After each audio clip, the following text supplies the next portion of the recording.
Hi guys, and welcome back to my channel. Finally, as some of you are probably aware, I haven't recorded in like 6 months now. It's been a long time. My dad was really ill, like at death's door ill. So yeah, it's been a time. Then when I finally decided that I was gonna start this back up, because it was never my intent to stop it, just put a pause on it because I just couldn't do it. I wasn't in the right mind frame. I basically was at the risk of losing my dad. And that, I don't know, that did something to me. And I just couldn't, I couldn't do this. It wasn't important at that time, for sure, because my family will always come first.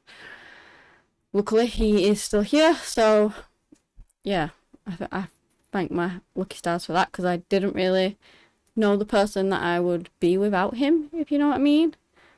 Because we're all, like, me and my family and my parents are all really close. We've got a really good relationship, so just was a heartbreaking time.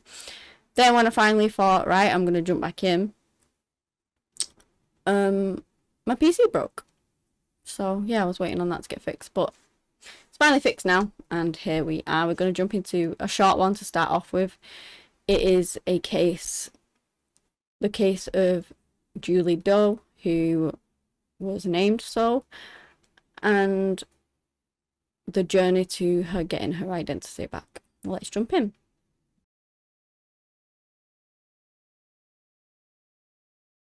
We're going to jump back to Florida in September of 1988 when somebody was looking for some wood for a project that they were doing, and they came across a decomposing body. It was on a quiet Route 474. Yeah, so obviously they're horrified, they ring the police, and it was thought that this body had been there for 2 to 4 weeks at this point. There was no wallets, no tags on her clothing, none of her fingerprints matched. She didn't have any dental records in the system, so they didn't match. And this case is actually involving transgender, because I am calling her a she, but at the time the body was identified as a male biologically. And back in 1988, that was pretty like few and far between, and people didn't understand it, and people didn't want to talk about it, and and would hide things like that. But there were some signs that she had had gender reaffirming surgery. And so investigators gave her the name of Julie Doe because they wanted her to have a name. And I believe that was inspired by something. I don't know if it was a TV show or something, I can't remember now. And she would remain a mystery for a long time. I believe it was 37 years before she finally got her identity back. They tried everything. They tried doing sketches. They tried, like I said, looking on any databases they had, fingerprints, whatever else.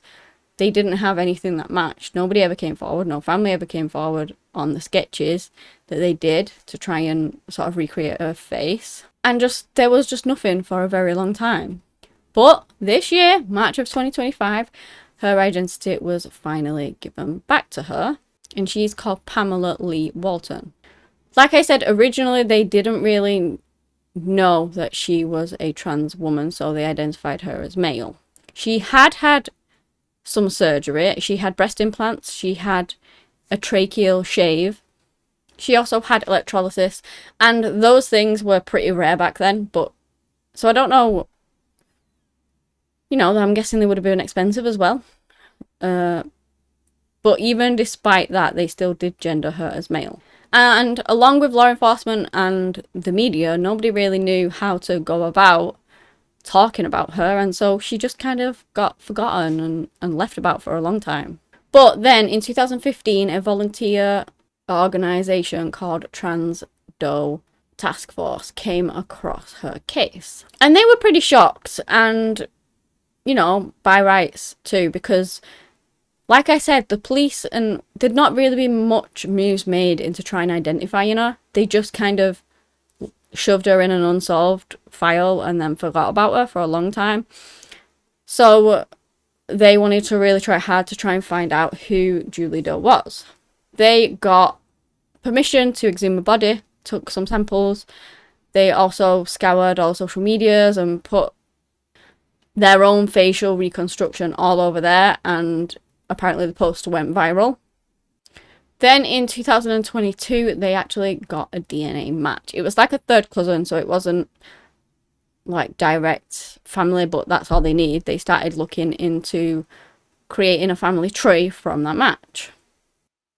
And through that is where they finally found her name, which was Pamela Walton. She was born in 1959 as, like, if you're specifying the gender as male. Apparently she just quietly left her home in Alabama and then in the 1980s, family members recalled that she was quite a quiet person and always seemed to be struggling with something. Pamela also did legally change her name in the 80s, but the records of her are like, you know, a lot of them weren't digitalized, a lot of them have just gone missing and have... So it was really hard to find information on her, basically.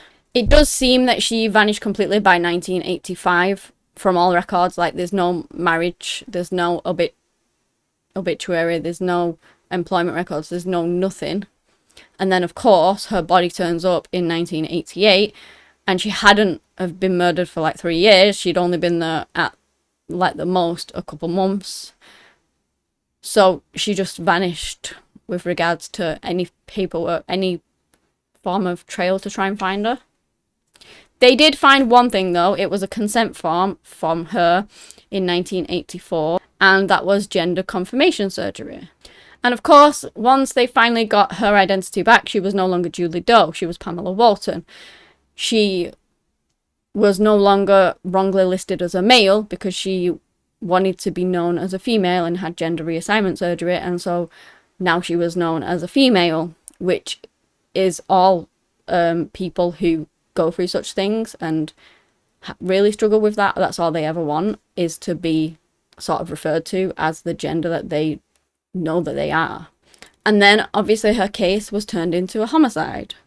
So the police went back out, they looked in the undergrowth of where they found her and tried to see whether they could just find anything.